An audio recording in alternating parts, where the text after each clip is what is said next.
Alright, let's just get through this. Oilers lose 3-2 to the Buffalo Sabres on the second half of a back-to-back, falling to 10-3 on the season.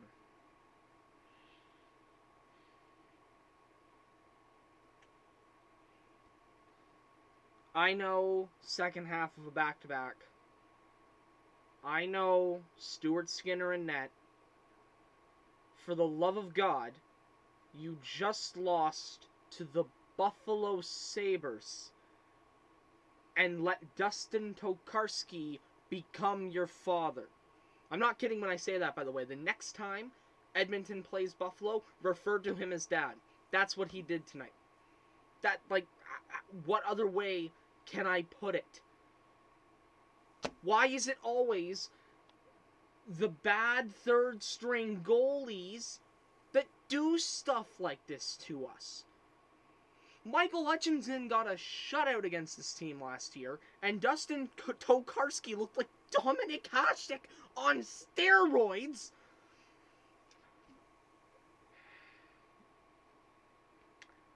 I'm not doing well right now.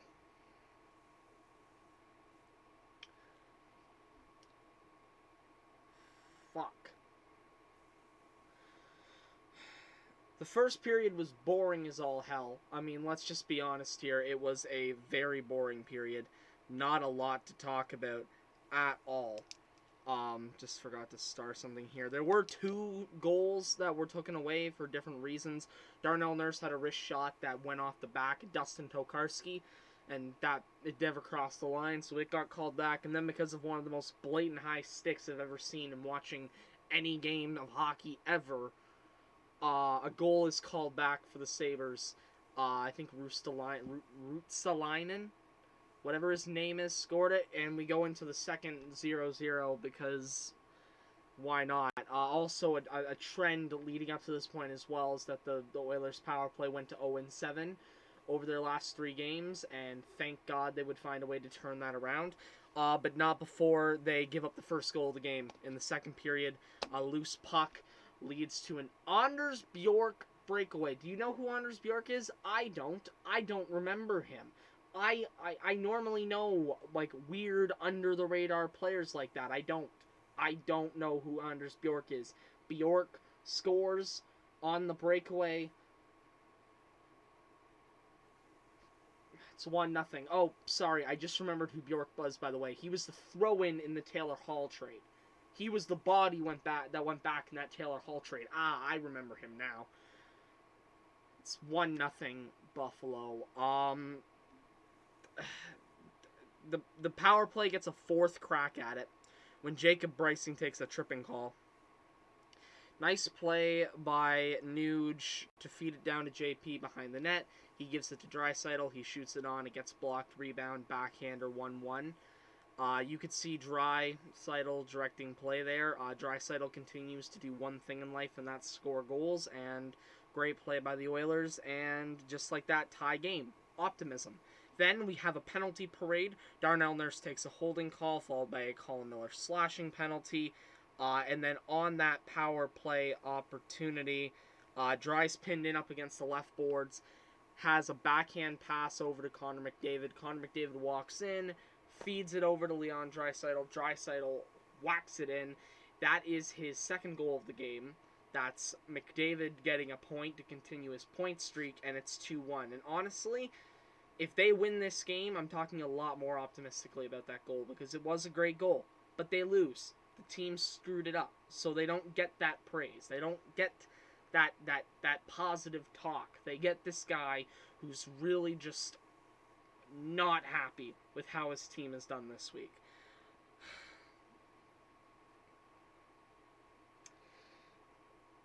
I look down, I look over on my computer, and I look back, and the puck has went in the net. It's Dylan Cousins scoring via snipe. I'll be honest, I don't care to watch the goal back. All I know is that if I'm not mistaken, he was ahead of one of CC or Keith on the play, and he kind of sniped around them past Skinner. Skinner did not have the best of nights. And just like that, it is tied up at 2 again, and then, because of course. Why not? Hannes gets a breakaway, another goal off a breakaway tonight. It gets stopped by Skinner, an incredible save, ruined by the fact that Evan Bouchard could not swipe the puck away in time. And so Dylan Cousins kind of just snipes it on, and it's 3-2, and I want to die, and that is it for the third period. What else do you want me to tell about? What else do you want me to talk about? You want me to talk? You want me to talk about how Dustin Tokarski stopped everything? You want me to talk about how we continue to give up way too many odd man rushes? Want me to talk about how the defense was bad tonight? That what you really want me to do? Listen, I know we're 10-3. I know we're 10-3. I understand we're hot, and I understand we can't stay this hot forever. I get it. I get it. You lose games, and Buffalo came out tonight fighting. But here's the thing. Buffalo came out fighting tonight, right? Edmonton didn't. You had a good first 5 minutes, like you did in that game against Detroit, if I'm not mistaken it was. And then when it came to 5-on-5 play, evaporated. Simply put, unequivocally, evaporated. To dust. Buffalo did want it more tonight. I can say that. And it's not because they wanted it more. It's because I don't know if the Oilers... That it did not look like a team that wanted it tonight. It just didn't. The Oilers didn't look like a team who wanted to walk out of there with a win tonight. Now, I know, it's second half of back-to-back. I know, Stuart Skinner, but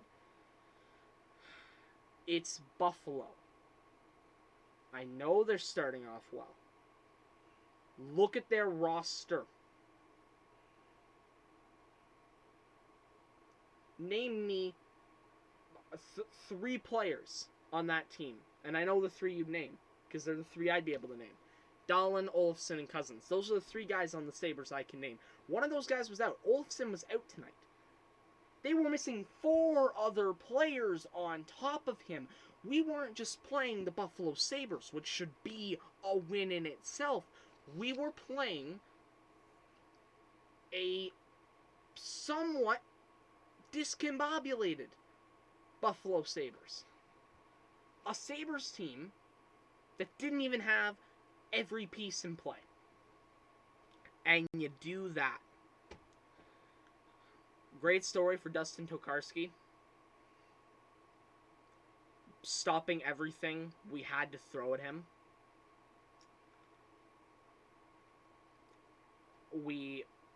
It could have been any goalie, and it's Dustin Tokarski, right?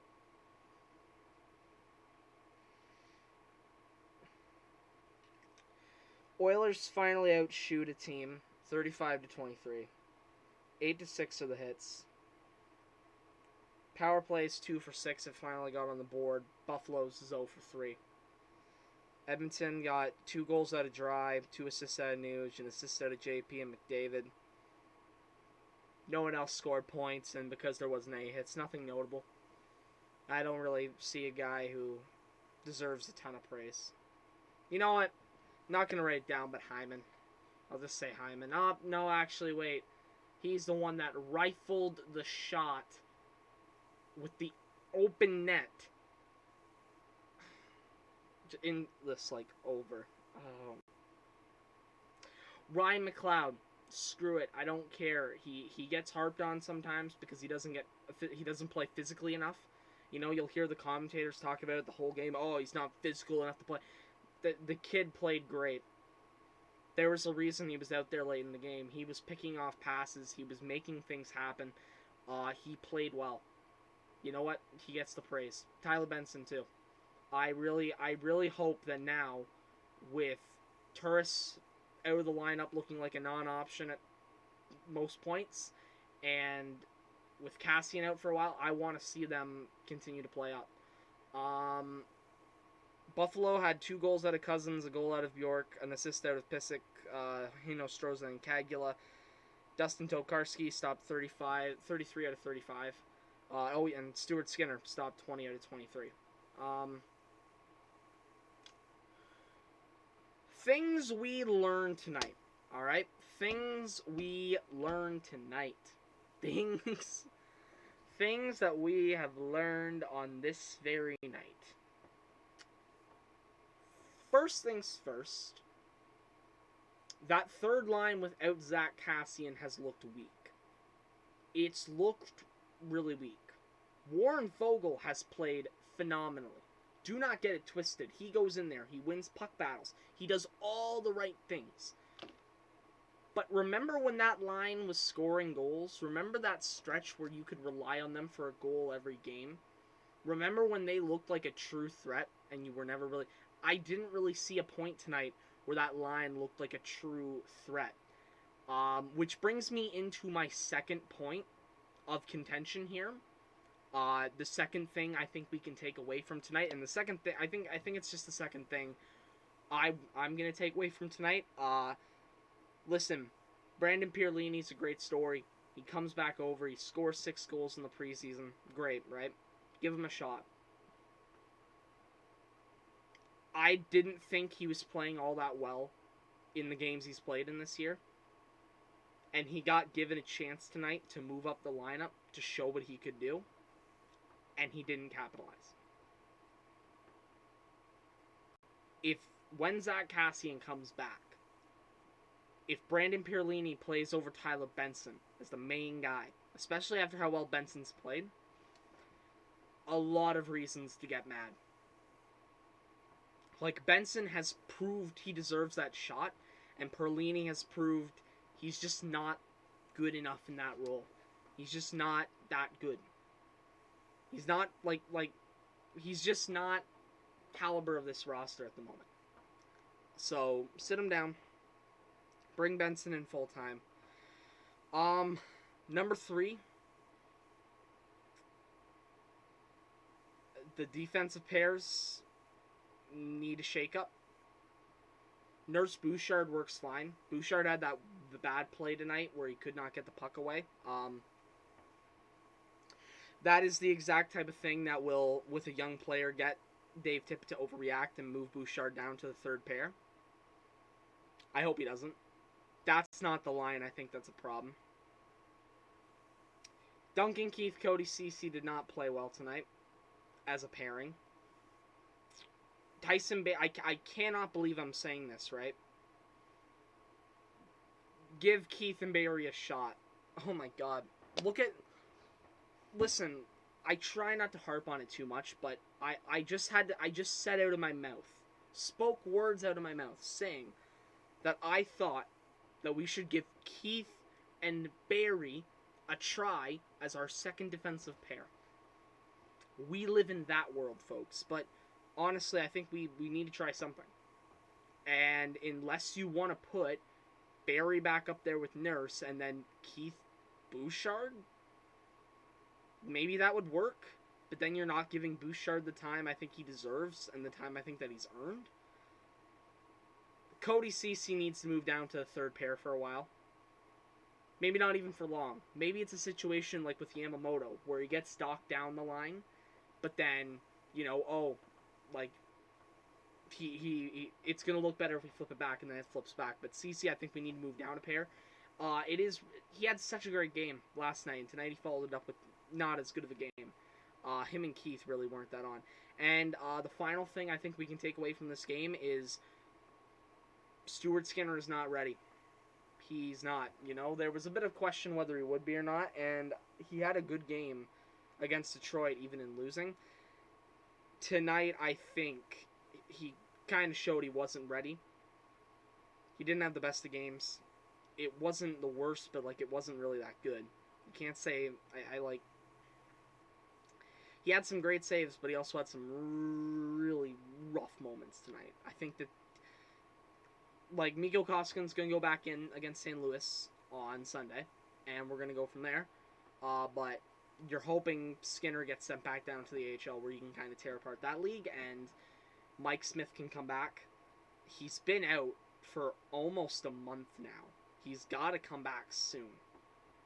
I think, if I'm not mistaken, he's went home. So I guess the hope would be he plays, like, maybe the 18th at home against the Jets. I think that would be nice. Because, like I said, I think Skinner should go back down and develop a bit more. So if Smith can be back by then, that would be fine.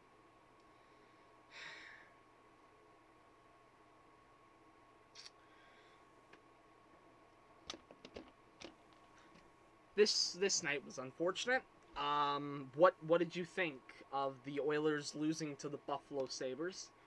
Let me know down below. Thank you all for watching. I'll see you on the next one. Bye for now.